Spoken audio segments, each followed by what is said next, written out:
Thanks for checking in, Metalheads, to the Friday 13th YouTube channel. And we're doing well, I hope you're all well. So, tonight, I had the pleasure of interviewing Brazilian thrash band Nervosa. The interview was conducted with vocalist Diva Satanica. Thank you, Diva, for the interview. It was such a pleasure. I want to wish you and the girls all the best of luck on the Burning Witches tour, which is happening next week. So, like I said, this interview was done on the 3rd of March 2022. So, as we all know, Nervosa have been around since 2010, and the only original member left is the guitarist Prakika, which is a fantastic guitarist. Now we know, if you don't know Nervosa's music, it's very heavy thrash, bordering on death metal. And as we all know, also that Brazilian thrash bands don't take prisoners.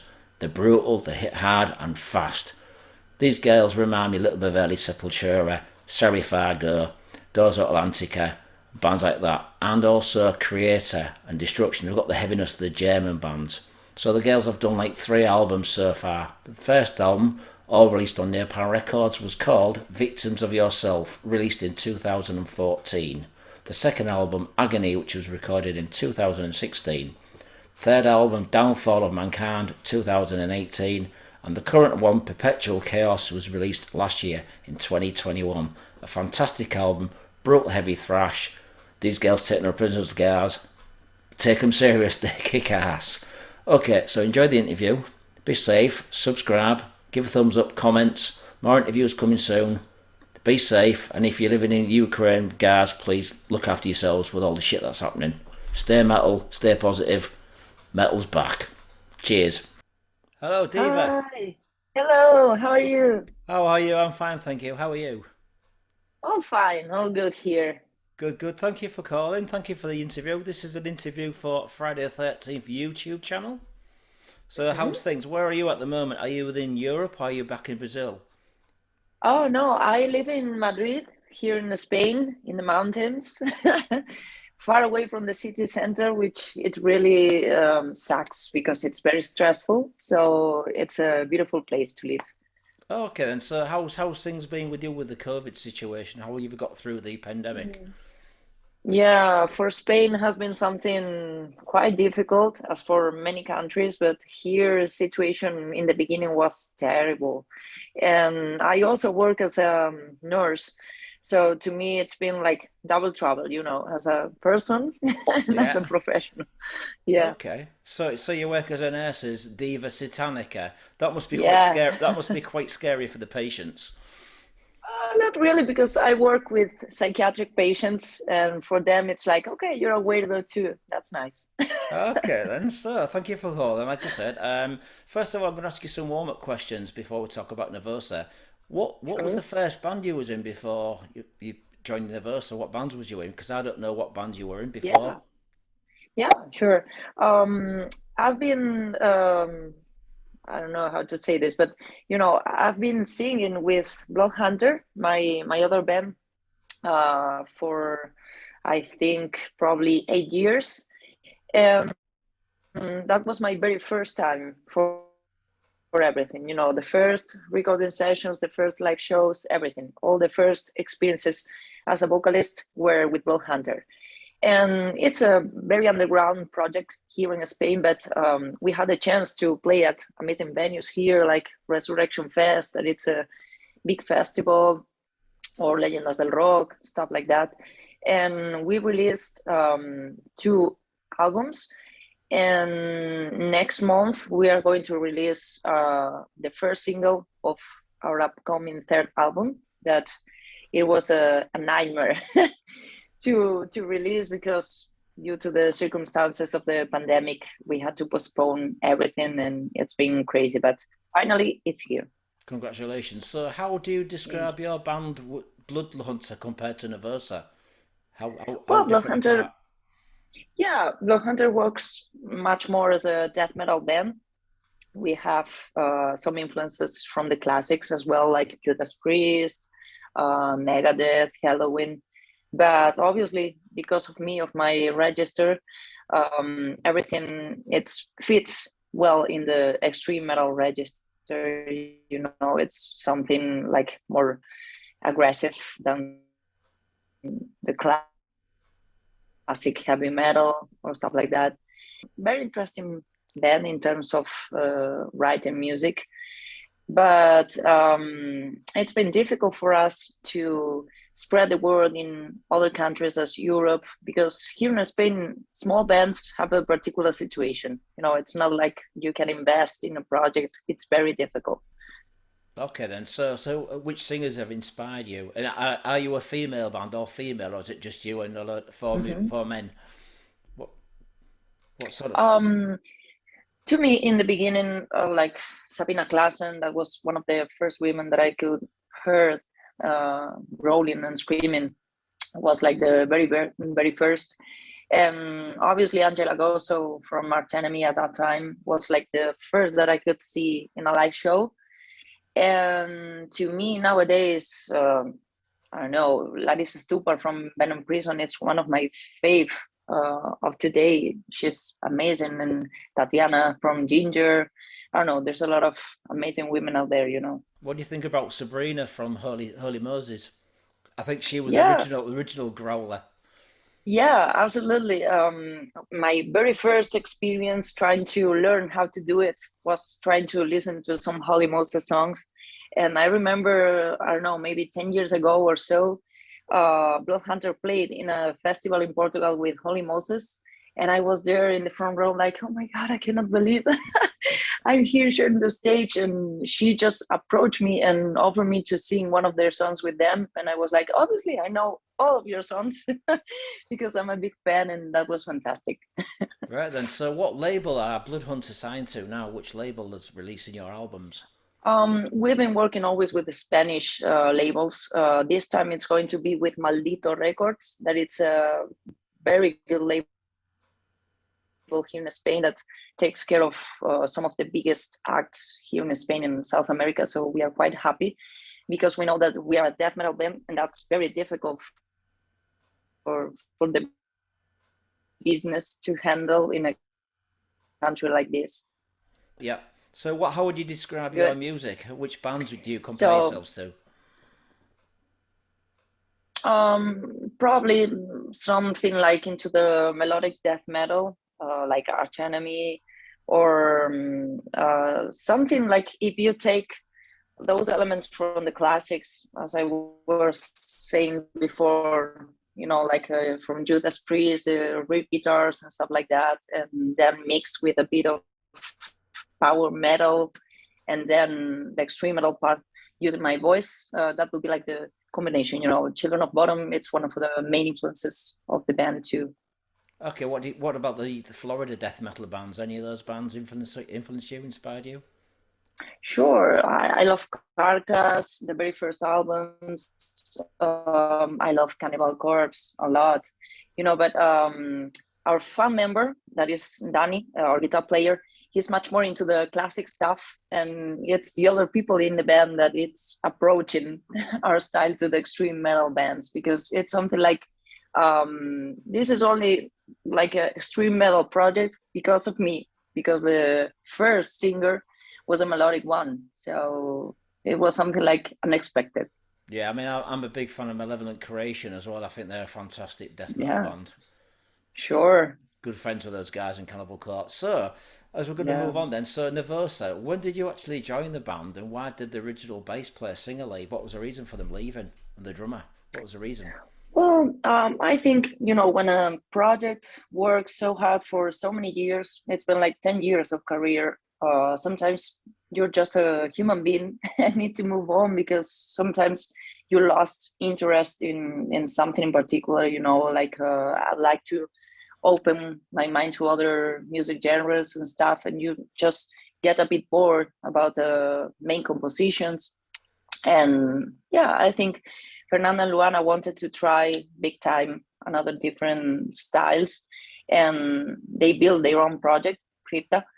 And I think that was the perfect timing, you know, and the best way of doing things, because nobody is angry with anybody. Simply, they just parted ways. And now we have two amazing bands. So everybody should be happy, you know, and everything happened in the middle of the pandemic situation. So everything was quite weird because we couldn't meet in person until the following summer, and each one's time during the recording session. So together at the same time, that working together. That was amazing. So that everyone's still friends within the band, even though they've gone separate ways.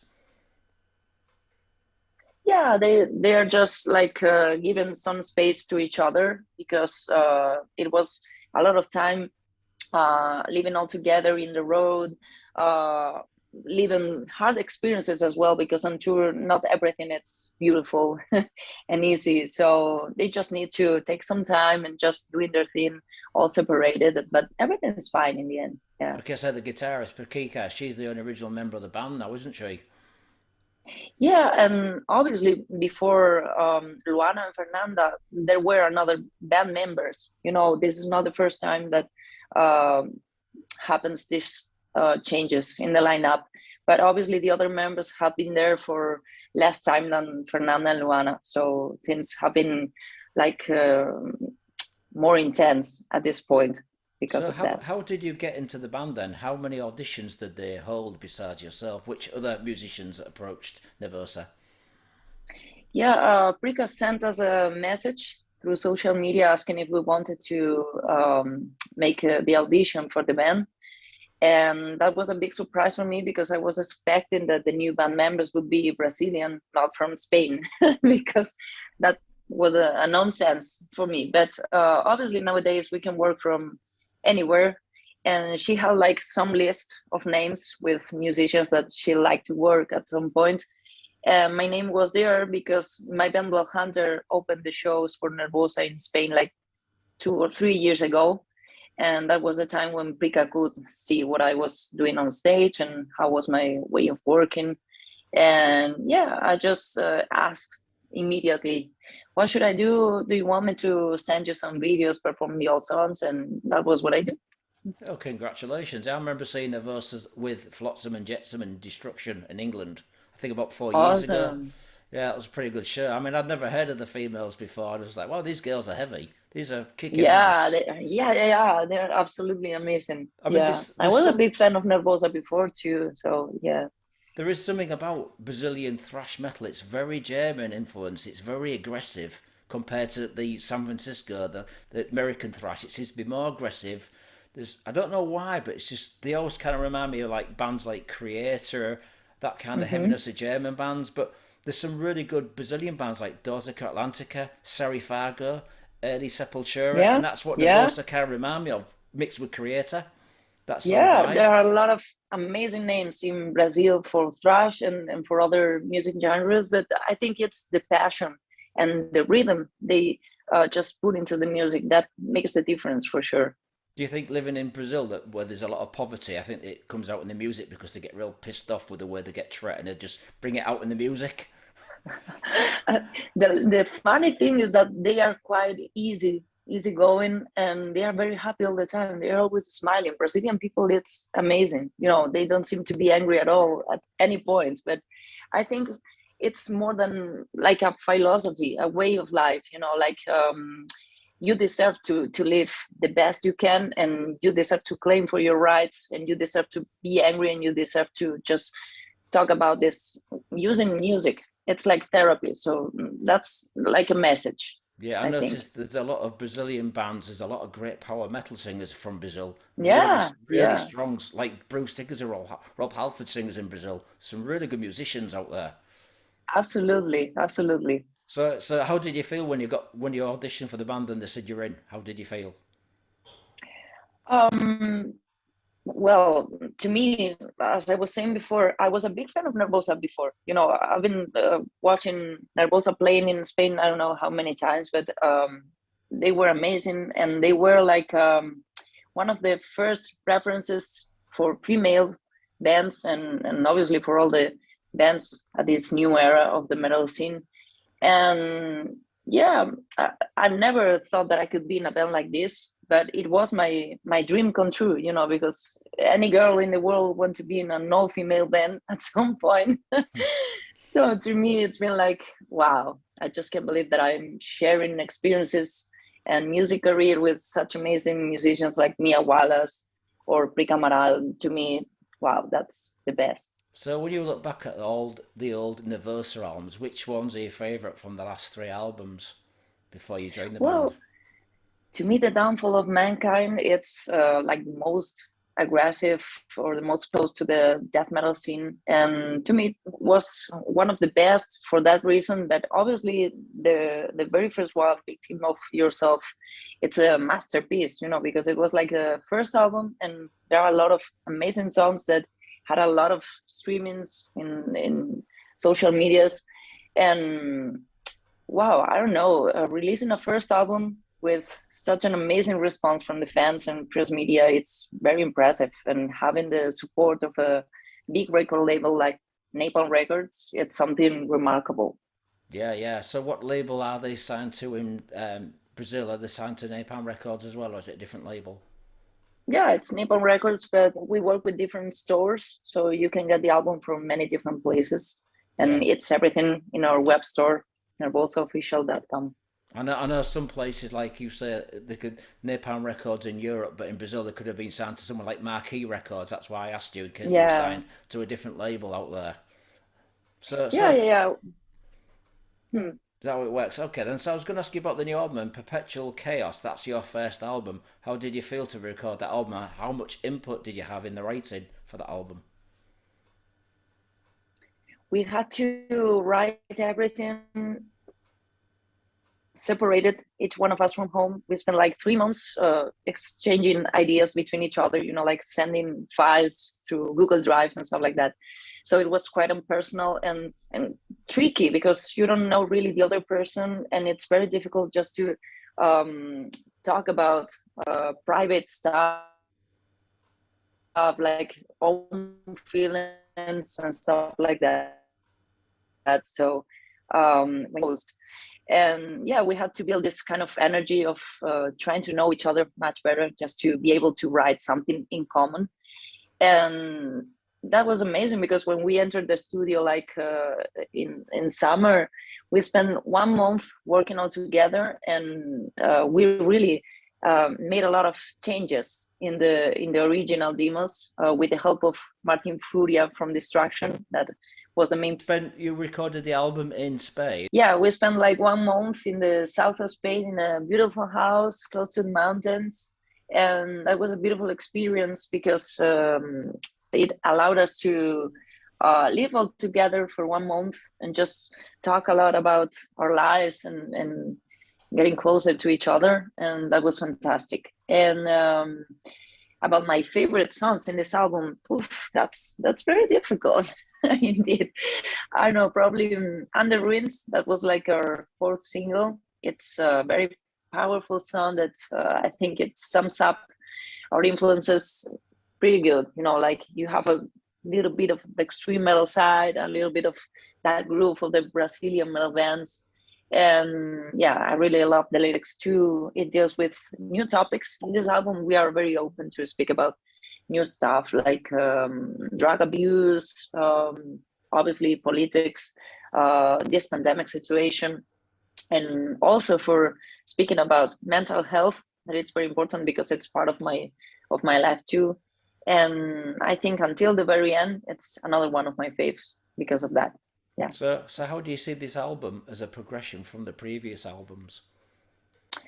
I think it's like the perfect way of opening to new chances of creating new music, because obviously with these changes in the lineup, each one of us could put a little bit of ourselves into any song. And then there you have songs like Time to Fight that you can feel this vibe like into the Motorhead style. Another one like Rebel Soul, much more into the Flotsam and Jetsam and bands like that. So it's very diverse, and you can feel this power and this energy in each one of the songs. Right, did you have any special guests on the album? And if so, who were they? Yeah, we have three amazing guests. Guillermo Miranda from Entombed AD, playing a beautiful and kick-ass solo at Until the Very End. And we have Eric from Flotsam and Jetsam in the song Rebel Soul. And we have also Schmier from Destruction at Genocidal Command. So it's like a temple of gods, you know. We have the best people. Yeah, I know you're very good friends with the guys from Destruction, aren't you? I know you guys are. Yeah, Brika had the chance of sharing the stage with them, as you said, in some tours some years ago, and they became close friends. So that's fantastic because we could count on him. And Shmiar is a very supportive musician and person, and he has been amazing since the beginning with all this thing of the lineup changes and all. So, what do you think you will be doing a live DVD for this album? Because I know you're about to tour shortly with Burning Witches, which we'll talk about in Yeah. a moment. Do you think are you going to be doing a live video for this tour that's coming up? I'm not sure. We had something like that in mind in the beginning because we were not sure if we could play live this album someday, you know, because the album was released 1 year ago and everything was very uncertain. Everything with the COVID situation was crazy. So we were thinking like maybe we should do something like a live streaming or something like a DVD, just to give something different to the fans.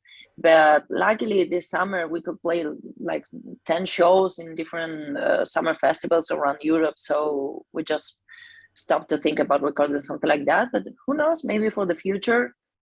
Also, our first show, the very first show with this new lineup, it was a live show, but also a live streaming. So it was a first show with this new lineup and worldwide, so anybody could see what it was like. Is this on YouTube for people to watch if they want? Yeah, it is on I'll check. YouTube. It was I'll a check it louder out. fest. I'll check it out Yeah, yeah, after this yeah. interview. Definitely.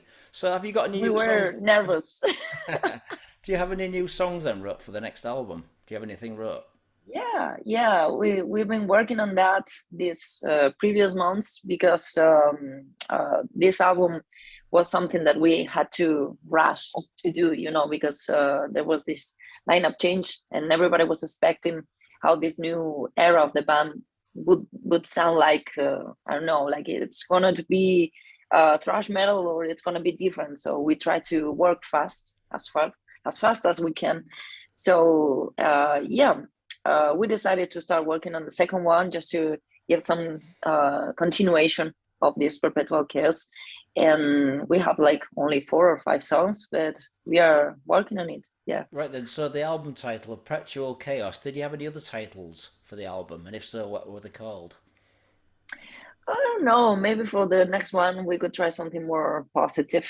It depends on the global situation, but I don't know because just this is a topic that it deals with this feeling of human being creating, destroying everything and creating madness and massive pain, as you can see worldwide with the Ukraine and Russia war. And yeah, it's something that it's repeating continually in the history. And yeah, it's difficult not to talk about stuff like that, you know.